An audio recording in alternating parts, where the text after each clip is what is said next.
You're so tech savvy, Kathy. Make fun of me, Lionel. I don't care. We didn't get any questions submitted, so I took the liberty of writing my own questions. And one of the things, though, that we talked about last time, I went back through my notes from the last roundtable, and we'll just use this as a point of departure, is this idea of radiating receiving via Zoom, via a camera, for students who normally don't. Is there anybody who has had a breakthrough or a discovery with that? I find that my upperclassmen are really finding this hard, that this lack of being in person. And when we last met as a roundtable, that was also a big concern, and we decided, let's see what happens, because nobody really had an answer. You know, Jim, I'm not teaching right now, so I don't have anything personally contribute, but I'll talk to my friend Rena, who started Michael Chekhov Canada with me, because she was talking, we had a chat on the weekend, and she's done a lot of work on radiating on Zoom. So I'll maybe try and get you two connected so you can have a chat. Oh, actually, you probably know Rena from Misha. Oh yeah, I've done.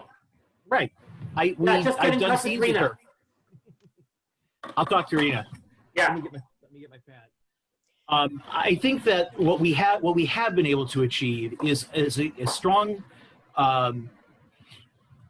When we talk about the artistic frame and the execution of an archetypal psychological gesture, what has really been great about this is that for some reason, I really don't know why, that the students want to abandon the radiating too soon. We see this at the consortium all the time. Yeah. But what I'm finding on Zoom is that, in fact, they're getting that concept better. And I'm really not sure why. And they even have started calling each other out when we're doing work on Zoom, and saying, you know, you really didn't radiate that long enough. I didn't feel like you quite met the point of radiation. And of course, I'm starting to get weepy because it's like, oh my God, they're getting it, you know. But because it's always been a struggle. It has always been a struggle. We're doing, my advanced acting class is doing, we take every other year we take a Wagner aria from one of the Wagner operas, which many of them likely will never sing. And we do it as a monologue. So they're having to do it in German, which speaks to their language capacity. And it just timed out that this fall is when we're doing this project and we don't sing, so it's perfect. But I am finding when they're engaging, even in qualities of movement, when they come to the end of the speech, they're radiating. It's the receiving, it's the receiving part that really has become tricky. Yeah. So receiving is tough because it's flat. And then the work with the 12th Night cast has been interesting because they do have to, in some way, receive from their scene partner or scene partners. And I keep pushing Gesundheit. I keep pushing and prodding and like, no, you're not giving us the. So, Janet, please, somebody else talk. One thing that helps my students is, sounds really simple, but it's to remember your back. Because when you're in front of the screen, everything, your whole being kind of pushes forward toward the screen. But if you remember that you're a 360-degree body, and in particular, you remember your back, so that what's coming from the screen is coming, you know, through you into your back, so that you're no longer kind of trying to give something away, but allow, you know, that's one thing that helps, is that sense of, do I have a back? And then that helps me to feel less flat, as Lionel pointed out. The other thing that helps, I think, is to practice not just with your screen, but in your room as a little exercise, is whatever you're looking at, see the space between you and the object. And again, that just keeps you in a more receptive sort of place, you know.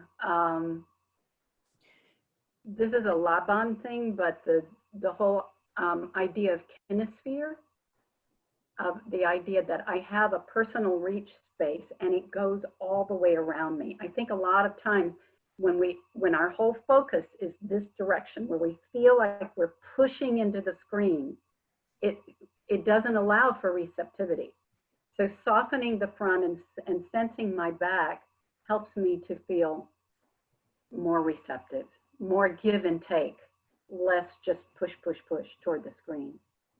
Rich, you had your hand up? Rich? Yes, and Jana, actually, you just kind of, this is a perfect segue. You gave me the perfect segue. Because a lot of times when I'm talking about sending and receiving with my students, they understand sending pretty well, or radiating, right? But receiving becomes this effortful thing because all the other, like the archetypal gestures tend to be very active, right? So they're like, okay, I'm receiving, as opposed to allowing. Yeah. And it's receiving through release rather than effort, which is also very much an Alexander thing.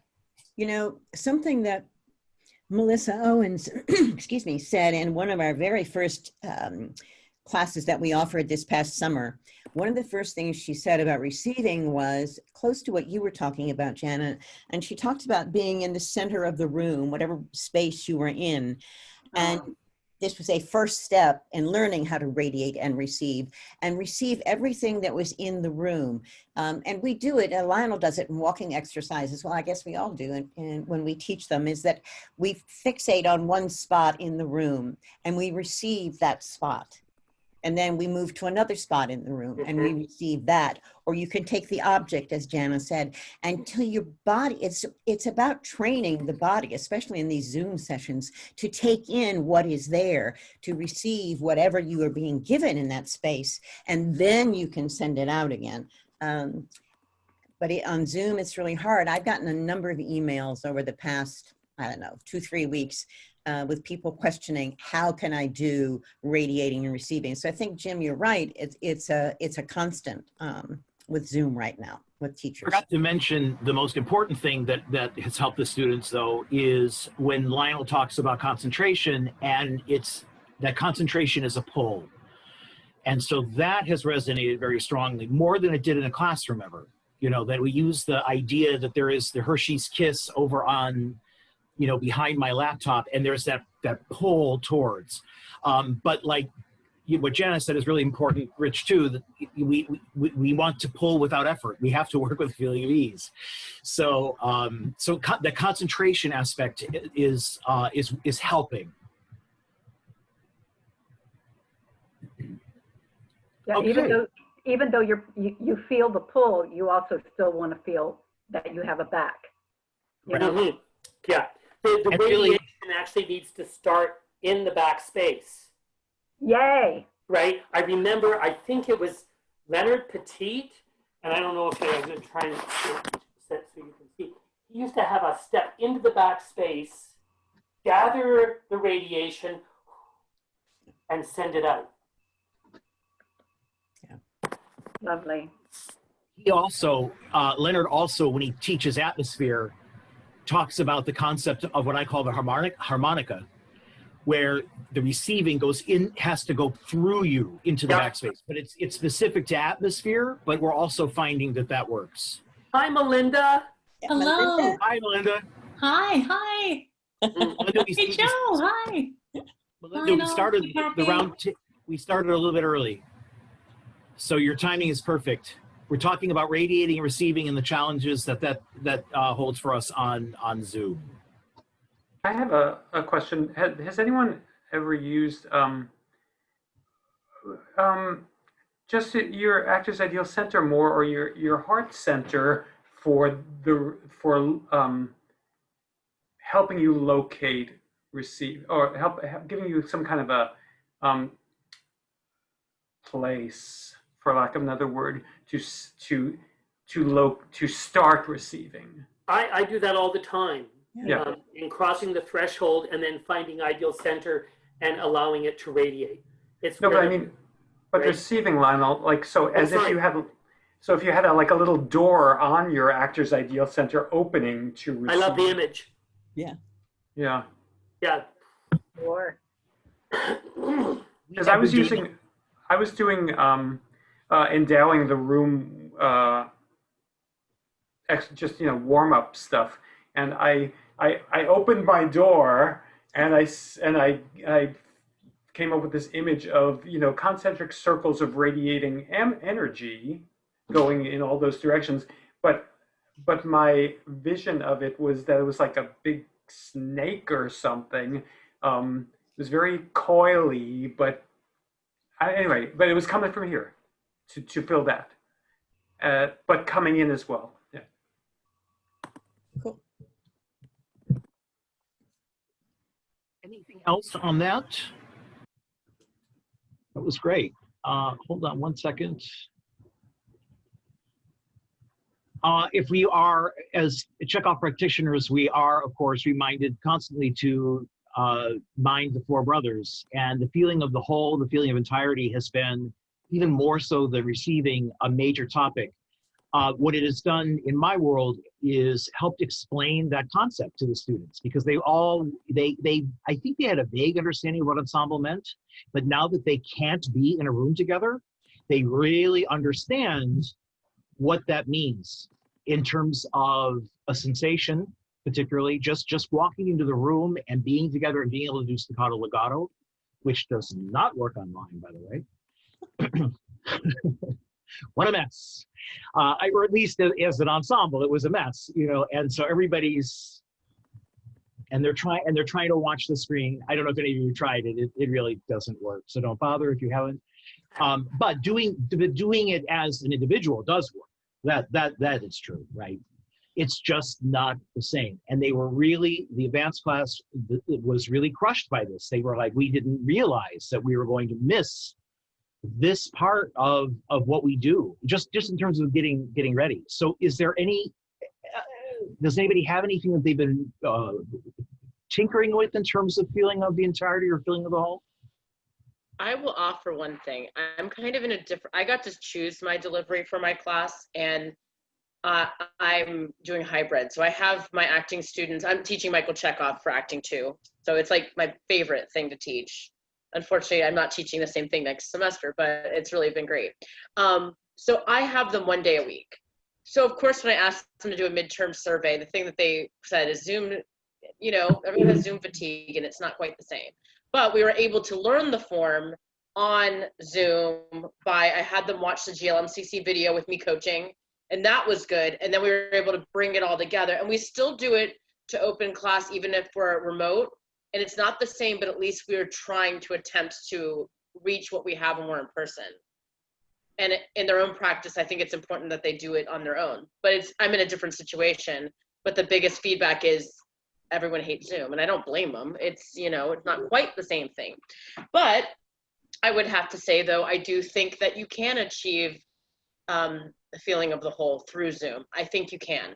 And if not, I think what happens then when you come into in-class instruction, it really just reinforces it because everyone's so happy to be together. So maybe it's not ideal, but maybe when the times that we are apart, it's still there, but it really reinforces it when you're back in person, more so.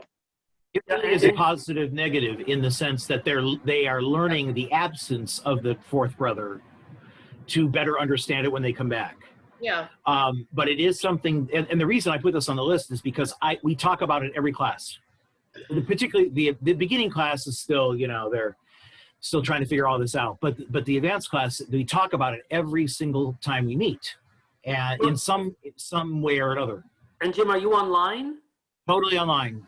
Yeah. So what occurs to me, and I think I did this in a workshop with my students when we first went into the breakdown, the COVID thing, where I worked on a feeling of the whole in terms of the space they were in, right? And I had them walk through the space and to receive the space, and then as they passed things, to carry it with them until they had a feeling of the whole for the entire space, and they could envision what was behind them, beside them, above them, and below them without having to look at it.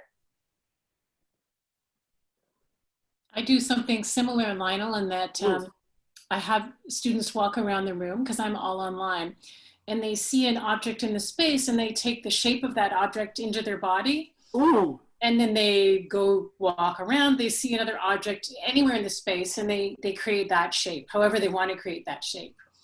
So they're taking a 3D space into a 3D body in a 2D form, but That's really cool.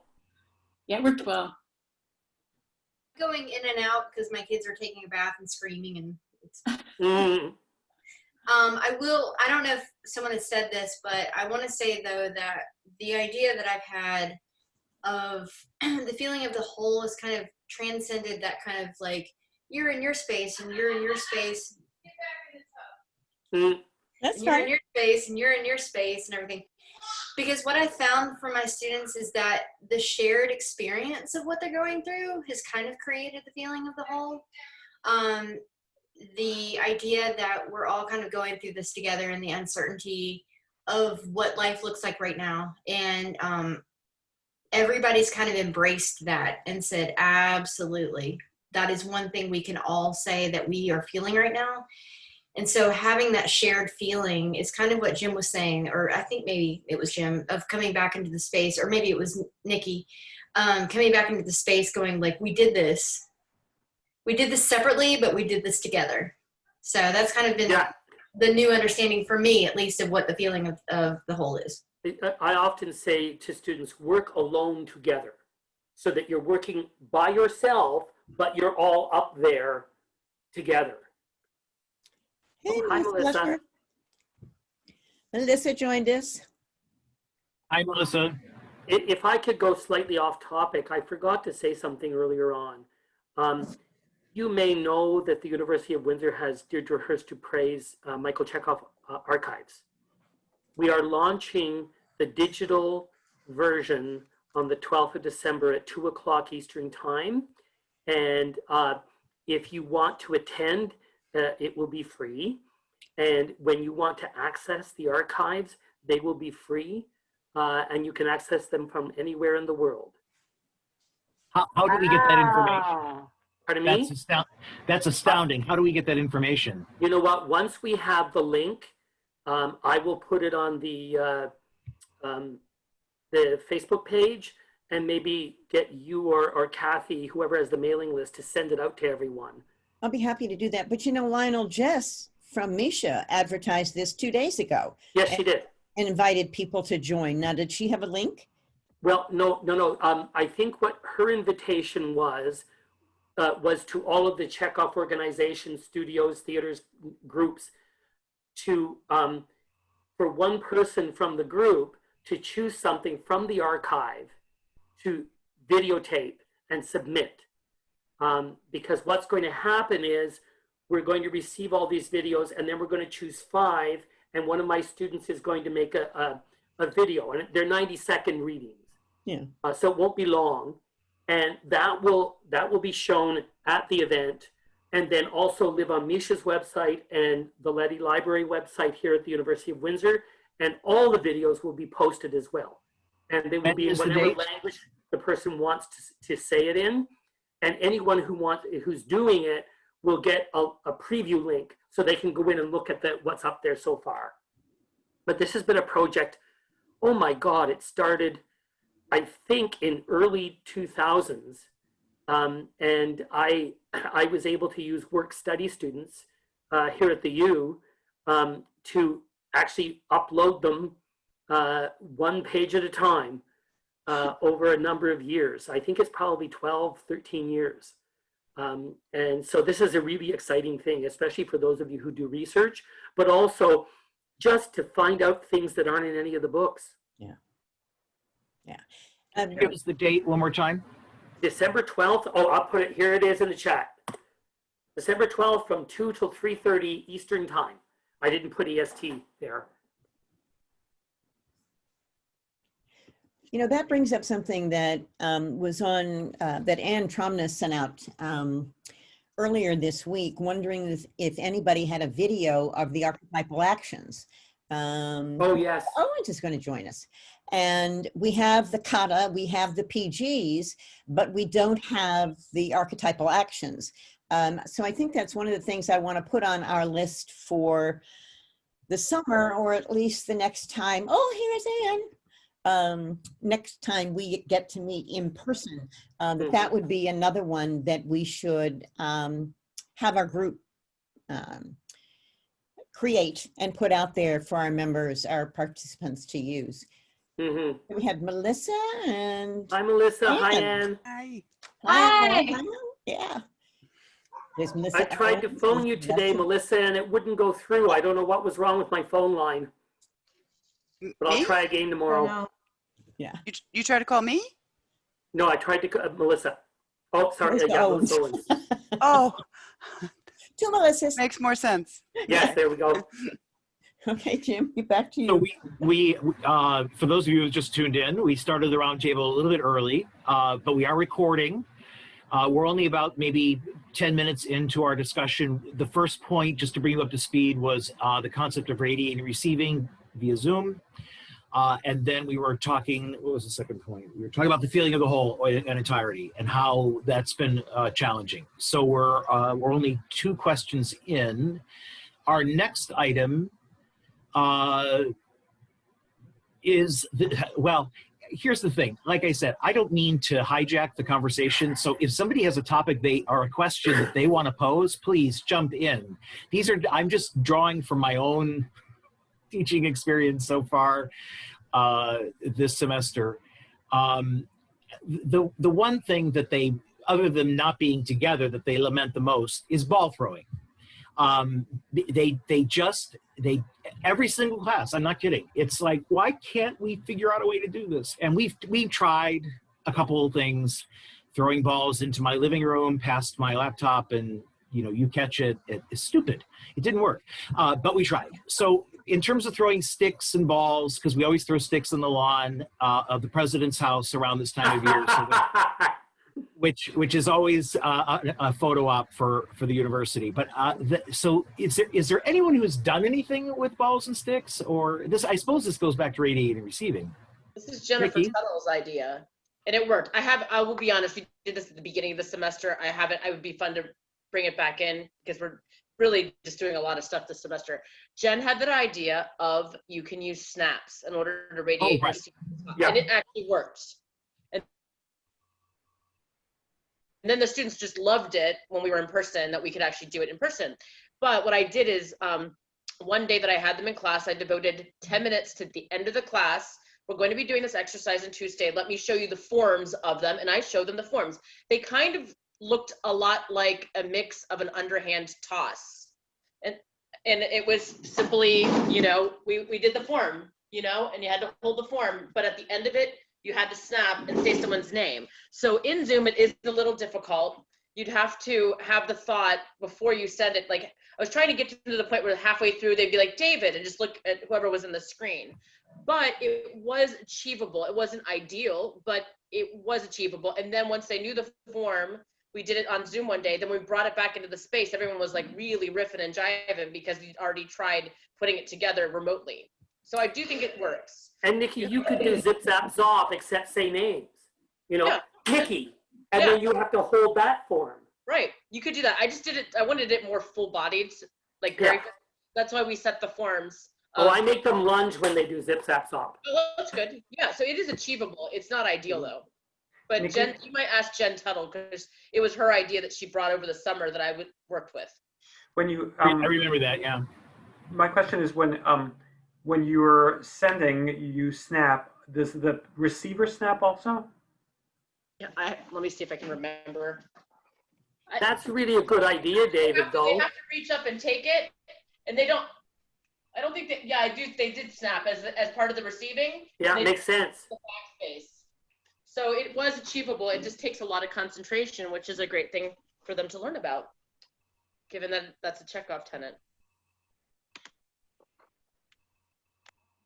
Imagine anybody has tried anything that would relate to sticks without damaging your equipment. So it sounds like maybe we're ready to move on from that one. But thank you, Dickie, for sharing that again. It's very helpful. I have finding meaningfulness in online performing was another thing that came up, and really, you know, are there any success stories in adaptation that we haven't covered yet? Major revelations that you've had teaching acting online that are new and different and frankly surprisingly successful. Or just things that have worked. Right, exactly. And in fact, I'd like to add to that, Jim, if I could. I don't know if anybody is doing face-to-face teaching, but in January, I will have to teach face-to-face with social distancing and the students in masks. So, you know, what adjustments do you make? What are the, I know the barriers are like, you know, that's covered. But I'm very nervous and very excited. But hearing any tips that anybody has who's teaching face-to-face would be very helpful. Anne? May I address, oh, sorry, go ahead. You'll be after Anne, Brian, you can go. We're teaching, we're on about a 50-50 hybrid situation right now. So I have my 5-day-a-week students twice a week, divided into 2 different groups, and then they're doing some asynchronous learning the other 2 days. And then on the 5th day, we're all together online. We did, I gridded my floor in the black box. So we have 10 by 10 squares, which works with my younger students too, because I teach all the way down to 3rd grade. And that's been beautiful. We kind of done our own, you guys, I think would appreciate this.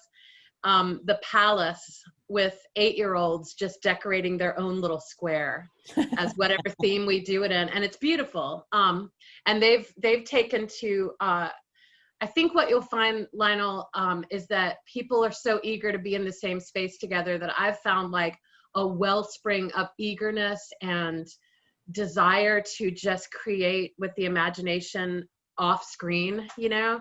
So, I will say that with the high school students, it was particularly frustrating the first few weeks with the mask, because I felt like nothing radiated. I felt like everything that I was sending was just arrested.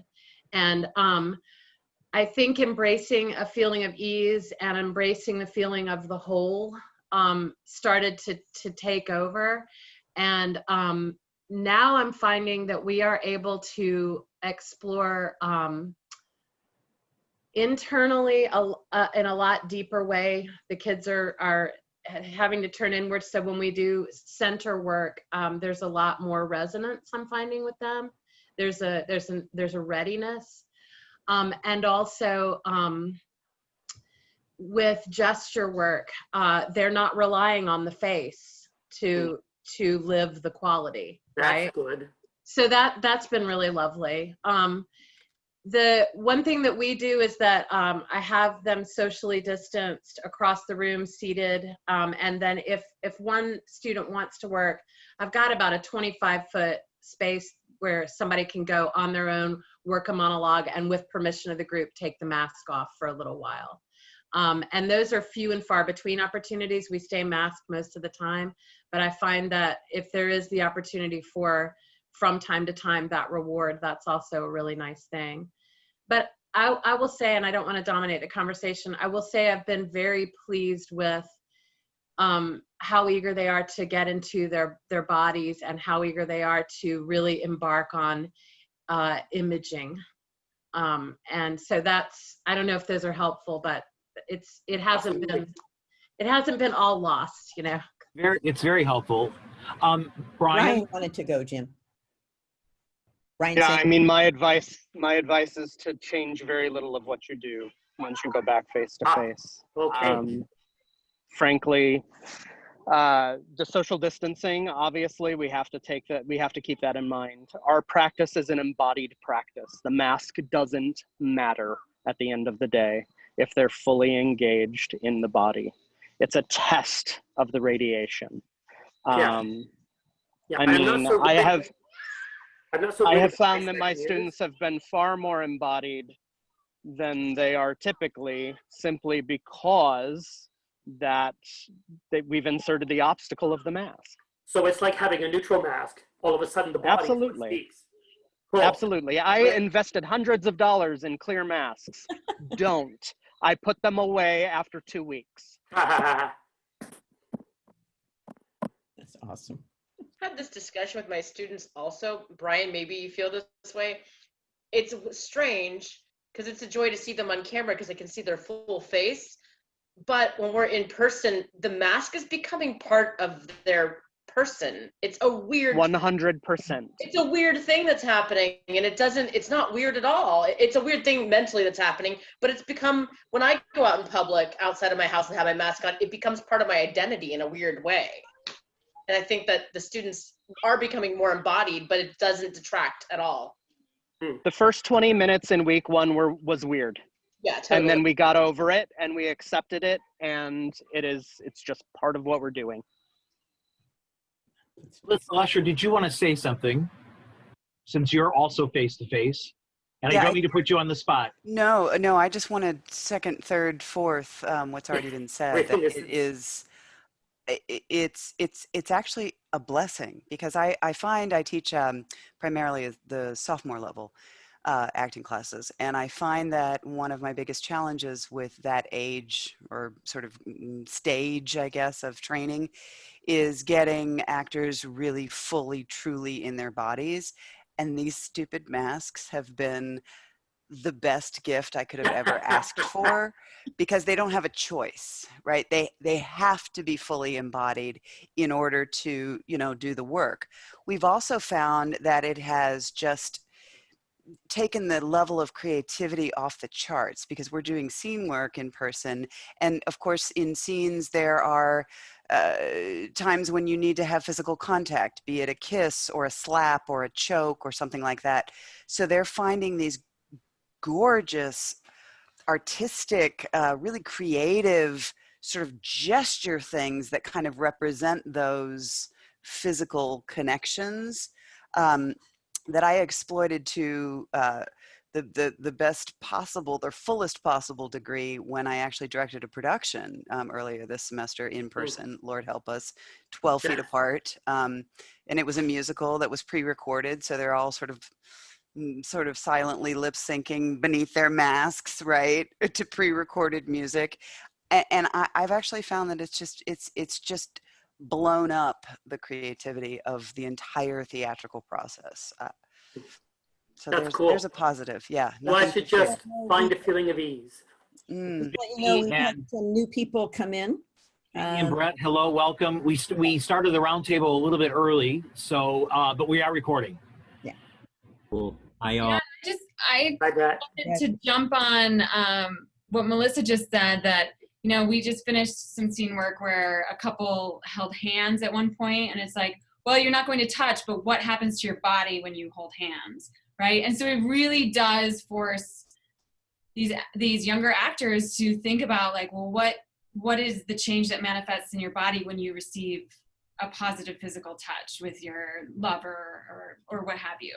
And so it actually, I think, I mean, the first week is really super weird, and then magical things start happening. So well, and I would you think can look forward to it.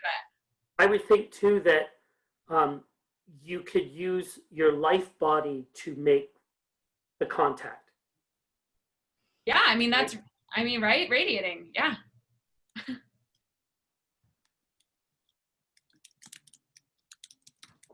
Oh, Patricia's gone.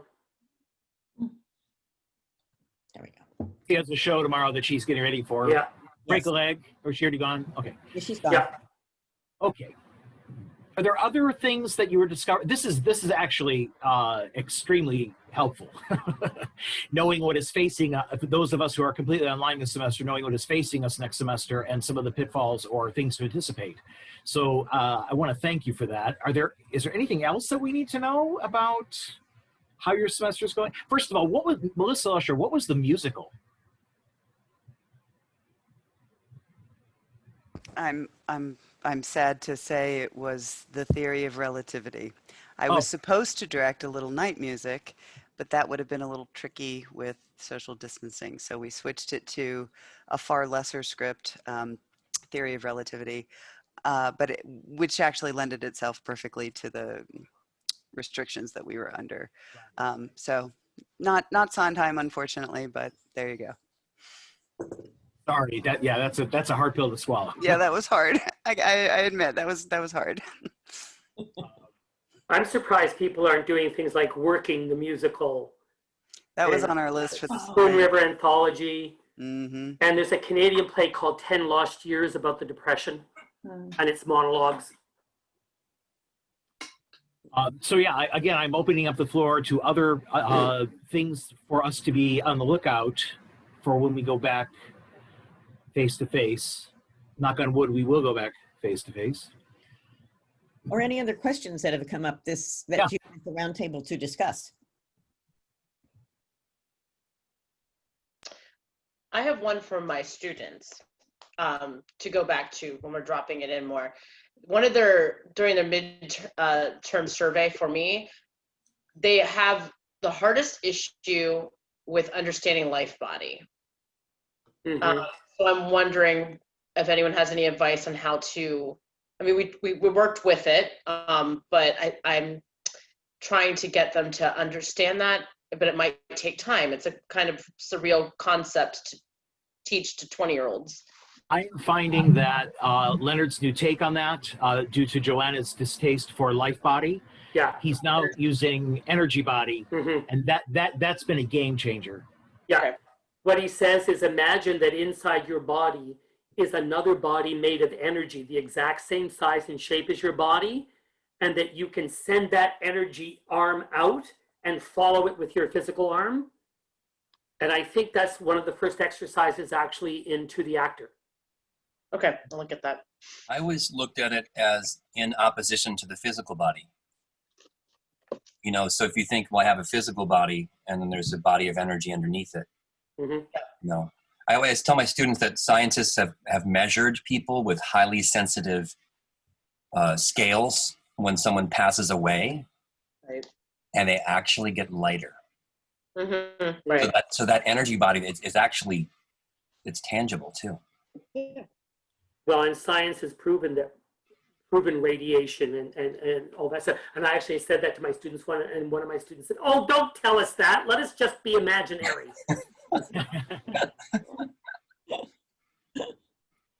I think also, Nikki, maybe, you know, I think it's in conjunction with expansion and radiating, as far as, you know, you can tell when someone is like sending you. It's that thing of when someone's looking at you and you don't know that they're looking at you, right? You're feeling their energy. You feel it. You can feel it. And so I think that is really what we're talking about, mm-hmm. right? It's that energy that someone is giving out. And whether or not you see it as your exact body is I guess another question, but I think it's expansion and radiation. Right. At the end of the day. Yeah. I also use Leonard's example of somebody, he has a video that I showed them at the beginning of the term. And he's talking about, you see someone that you don't want to talk to down the street. So inside your body is just like, and then when they come up, you're like, oh, hey, but internally you're expanding and contracting based on that stimuli. I use that example. I'm just going to bring that example back up to them now that we're at, you know, the second half of the term. But I appreciate, yeah, you're right. It is about expansion and contraction as well. Yeah, Anne. I think of it too as almost like radiation that's just meant for myself. So at the end of the artistic frame, when I'm radiating outward to whomever I'm sending to, that is sending out towards the receiver. But when I'm sending my life body or my energy body out, it's almost like dipping my toe into whatever direction I'm headed into before I dive, you know? So it's radiation for me. Is that off base, or is that an okay way to think about it? That works. Makes sense. Yes. Yeah. I always think that so many of these things are things that need to be felt rather than understood intellectually. I mean, Chekhov talks, it's like all he talks about.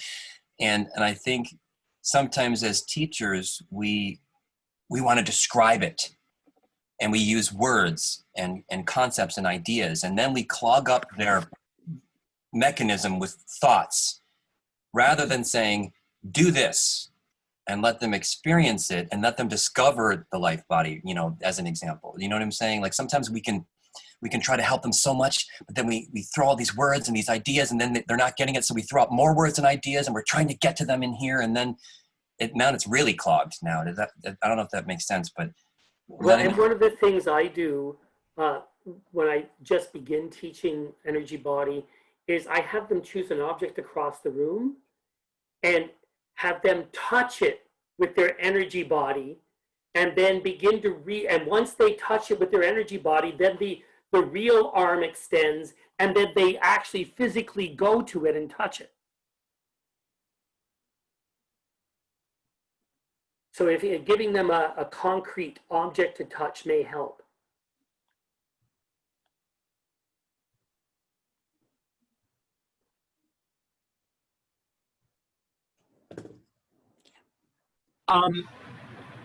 Other topics, other ideas, challenges? Anne? Oh, you're still muted. I'm just talking and talking tonight. I apologize if I'm dominating. Mm.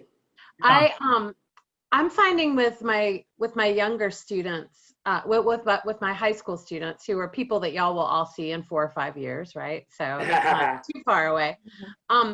That I'm been reinvesting in our practice in terms of crossing the threshold. I use the 2-part Lionel way, and one of the things that we've talked about is about the invitation that not only when you're crossing, you're not only leaving the mundane behind, but you are crossing to engagement in the imagination. And I'm finding that they really need that invitation and that reminder that they're not going to be passive in that artistic engagement. Because I think maybe this is a function of all of this, you know, and so much that's already done for us. But I am finding that the invitation to be active in their imagination is something that they really need. I don't know if anybody else has experienced that. 100%. Crossing the threshold has become extremely important. And again, it's a little bit like a positive negative in that they're finding that how important it is because they're not in their space and they're not with each other. Hi, Anne. Welcome. Hi, Anne. Hello. And we started the roundtable a little bit earlier, but we are recording. Okay. So whatever you've missed, you can review when we post. Awesome. Thank you. You know, Jim, when we did we did some sessions earlier in the summer with totally new people. We didn't invite any of you. It was only new people. And we had a whole bunch of them. And in one of the first classes that we did Crossing the Threshold. And it was amazing to me to see the expressions, as some of them we could see on the Zoom link, on their faces when they realized that something had happened. They had crossed the threshold and they actively had engaged in something. And I think Zoom is something, I don't know, maybe because I'm not teaching formally now at all, being retired, I feel like it's almost a better experience on Zoom because they have to internalize it. They're not in a group of people that can carry them along. They are by themselves, and it has to be that invitation, as you call it, Anne, or as Lionel called it, invitation to engage. And it was a beautiful thing to see. Hopefully we'll get all of those 168 people to come the next time we're in person. Really is true that, again, because of the fact that they didn't realize how much they needed it. I'm talking about my more experienced students. And so now it's become something that, I mean, I can see transformation in a little box, you know, on the screen, and that maybe I wouldn't even have seen full-bodied 360 in person. So that is a big part of their experience this semester, for sure.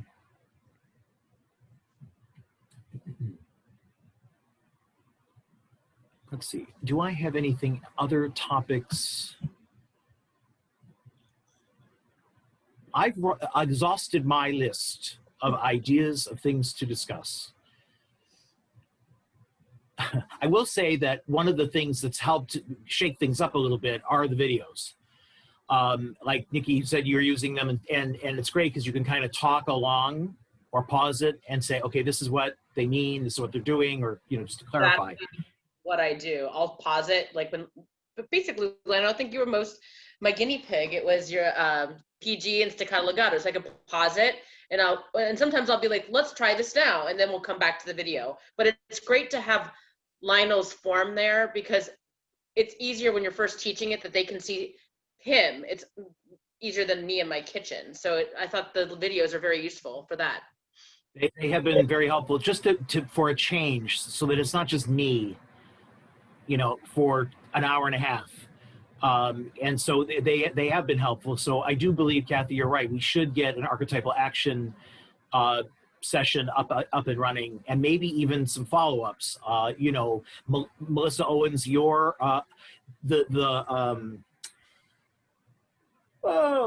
session that combined yoga with the qualities of movement was really, I mean, I can show them and we talk about it, we do it, but seeing you connected to yoga, it exploded their minds. I mean, because a lot of them are doing yoga. Yeah. And so all of a sudden I'm seeing depth of work. So yeah, the videos are really proving to be a fantastic resource. So I encourage you all to maybe go and check them out. You should preview them because sometimes there's talking ahead of time, or, you know, you don't want to make them sit through, like, you know, when we're just chit-chatting and so forth, or when we're spy back, you know, it goes right over my kids' heads, so we don't even bother. We do our own spy back, right? We do our own spy back after watching the work. But like the yoga session really had a much stronger impact, and I normally wouldn't do that. I wouldn't show the videos in person because I'm in person. The question on the table is, where can we find the videos? If you go to YouTube and you type in Catherine Albers, it will come right up. Thank you. Yeah, you got to type in Catherine with a C and an E on the end. and you'll see it. It'll come up with because otherwise, if you just type in Great Lakes Michael Chekhov, the video that was made as the promo video comes up, and you can't find the others so easily. But they're all stuck in there. We even have two other teacher roundtables. It occurs to me, you know, I have access to my studios. I may set up a camera and take the archetypal actions and send them to you and Kathy and Susan and have you critique. And then wonderful. Yeah, and then maybe we can get them posted early in the new year. That would be great, Lionel. Yeah, because I don't have access to a studio, so that would be fabulous. And we do want the form to be specific, and you know the form, obviously, so that would be great. Bye, Ava. Ava left us. Bye, Ava. Bye. I have to run to rehearsal. Love you guys. Nice to see your faces. Love you too. Bye. Be well. Of the new people who are just joined us after before we started the roundtable, you guys joined after that. Are any of you doing shows that you want to tell us about? No? Joe Christensen, it's in the chat if you, oh no, how do we do that again? Joe's got a show that is running and she would love to have everyone look at the show. It's being done in Australia, but you know, through YouTube, you can do it. I will try and find that link. Yes, the link is there, but if you look in the chat, it probably, for those of you who came after she put it in there, you're not going to see it. Kathy, I can post it. I just copied it. Okay, post it. That's Joe's. And of course, Alicia Tafoya, her show, Radium Girls, if you go to the University of Oklahoma, Central Oklahoma, that's this weekend. And we talked about Jana's book, and she also put the link to her book, but it's also, you can see it on our Facebook page, and David Ronas has a show, and he's got the information in the chat too. Mark Blitzstein, sorry. Tonight at 8 p.m. Central Time. for up to 23 hours. Did you do it again, David? I did. I think that's correct. Cool. Oh, I did it 40 times. It's there. Yeah. Okay. Yes, I see. Yeah. And Joe also asked us to do the survey if we could, if we watch the show, because she's having, it's her part of her PhD requirement, and she needs to have responses to it. So if you can view it and then do the survey, she would really appreciate it. What else? We will be meeting as your steering committee, your board. I don't know what are we? You're a board. Kathy, Lionel, Susan, and myself will be meeting next week to go over what's happening next summer. So stay tuned. We really would like to be face to face, but we're also considering a high flex situation, if not being totally online. In a slightly more expanded format than what we did last summer. So to be continued. We were waiting to see what happens. Ohio is going up again, so as maybe most of you know, we just have to wait and see. But we are working hard on this. We are even considering doing more events in the spring. We were hoping to do 4 events this fall, but we realized very quickly that people are just swamped. That trying to take it, I mean, this is manageable, right? But committing to 4 Sunday afternoons when I imagine most of you are catching up on work, that was a bit much. So we completely understand. But we do know there still is a hunger out there for more, not just this kind of discussion, but also, revisiting the work. And so it's definitely on our radar. We were thinking about something in January and doing a winter weekend. I don't know if that's going to happen, but again, that's on our radar, and then possibly doing another series in the spring, ramping up to next summer's conference. So, like I said, to be continued. If any of you would like to suggest to us, send us an email. Don't put it on the Facebook page. Send us an email. You can either send it to me or any of the 4 of us. We will certainly take that into consideration, because what we found was we didn't really offer the fall classes to you guys. We offered them to some of the new people, and we had 2 people sign up because everyone is just simply overloaded. I think it was what the word Jim used, that they've had it up to here, and really couldn't commit to anything else. But you're a different group. And if you would like to do stuff, you just have to let us know. Melissa, did you have something, Owens? Thank you. Yes, Kathy, I was just going to suggest, if you wouldn't mind, that perhaps when we do this kind of roundtable, if you could maybe lead us in some kind of somatic 10 minutes of something, some exercise that would be wonderful for us to experience online as an ensemble. That might, if you wouldn't mind, Kathy, inserting that either at the beginning or the end of one of these kinds of sessions, I think that would be a good way to get us all together without, as Jim mentioned, having to commit to 4 Sundays of work, but it would be a way to touch the work together. Sure. It's a possibility. That's a good suggestion. Thank you. Very good suggestion. All right. Well, there it is. It's so good seeing all of you. I can't tell you. And I really loved listening. I think I got more out of this maybe than some of you did. Especially transitioning to back to some kind of high flex face to face. The things to look out for have been really, really helpful. So I thank you all for that. Thank you all. I'm going to go get ready to watch David's show. Yes, it's coming up. Yes. We're staring down the barrel at a premiere. So, Oh my God. toy, toy, toy. Thanks, everyone. All right. Have a lovely weekend, everybody. Thank you. We look forward Bye, to shows everybody. as well. Bye, everyone. Good to see you. Bye. Take care, all. Do